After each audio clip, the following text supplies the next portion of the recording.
ರಾಜ್ಯದಿಂದ ಗೂಳೆ ಬಂದ ದಂಪತಿಗಳಿಬ್ಬರ ನಡುವೆ ಬಿರುಕು ಉಂಟಾಗಿ ಸಾವಿನಲ್ಲಿ ಅಂತ್ಯ ಕಂಡಿದೆ.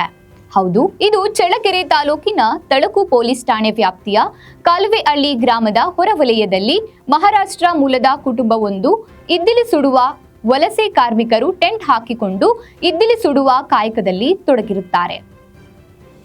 ಪ್ರತಿ ಭಾನುವಾರ ಕೂಲಿ ಹಣ ಬಟುವಾಡೆಯಾಗಿದ್ದು ಅಗತ್ಯ ಸಾಮಗ್ರಿಗಳನ್ನು ಖರೀದಿಸಿ ಎಣ್ಣೆ ಬಾಡೂಟ ಮಾಡಿ ಸವಿಯುವಾಗ ಭಾನುವಾರ ರಾತ್ರಿ 9 ಗಂಟೆ ಸುಮಾರಿನಲ್ಲಿ ಗಂಡ ಹೆಂಡತಿ ನಡುವೆ ಕ್ಷುಲ್ಲಕ ಗಲಾಟೆಯು ನಡೆದಿದೆ.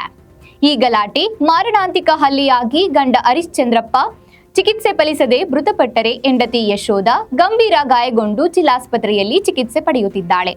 ಘಟನಾ ಸ್ಥಳಕ್ಕೆ ಜಿಲ್ಲಾ ವರಿಷ್ಠಾಧಿಕಾರಿ ರಂಜಿತ್ ಕುಮಾರ್, ಡಿವೈಎಸ್ಪಿ ಬಿಟಿ ರಾಜಣ್ಣ, ತಳಕು ವೃತ್ತ ನಿರೀಕ್ಷಕ ಹನುಮಂತಪ್ಪ ಭೇಟಿ ನೀಡಿ ಪರಿಶೀಲನೆ ನಡೆಸಿ ತಳಕು ಠಾಣೆಯಲ್ಲಿ ಪ್ರಕರಣ ದಾಖಲು ಮಾಡಿಕೊಂಡಿದ್ದಾರೆ.